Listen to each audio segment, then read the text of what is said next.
হয়তো কেজুৱেলি ভাৰত ৰত্নৰ কথা কৈ আছে, ইমান কেজুৱেলি ভাৰত ৰত্ন নহয়।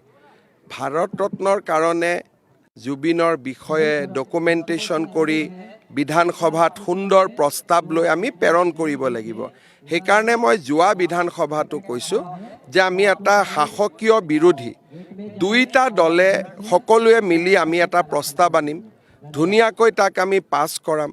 তাত জুবিনৰ কীৰ্তিৰ কথা লিখা থাকিব, শিল্পৰ কথা লিখা থাকিব। এতিয়া তেওঁ ডেৰ মিনিট সময় পাৰ্লিয়ামেণ্টত কৈছে। এতিয়া 1.5 মিনিটত কোনে বুজিব পাৰে?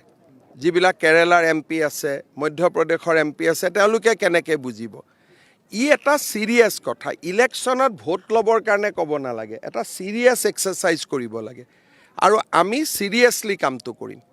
আমি এইবিলাক 1.5 মিনিটৰ ভাষণ দি ইয়াতে মিডিয়াত টেপটো পঠাই দিলোঁ, ক'লোঁ যে আমিয়ে চব কৰিলোঁ। অহাকালি যদি জুবিন গাৰ্গে ভাৰত ৰত্ন পায়, তেওঁ কি ক'ব? নৰেন্দ্ৰ মোদীয়ে ভাৰত ৰত্ন দিয়া নাই, মই পাৰ্লিয়ামেণ্টত কোৱাৰ কাৰণেহে ভাৰত ৰত্ন পালে। যেনেকৈ এতিয়া নুমলীগড়ক নৱৰত্ন মোদীয়ে দিয়া নাই, তেওঁহে পাৰ্লিয়ামেণ্টত কোৱাৰ কাৰণে পালে। এইবিলাক হৈছে চিপ পাব্লিচিটি। আৰু মই ভাবোঁ যে জুবিনক লৈ চিপ পাব্লিচিটি কৰিব নালাগে।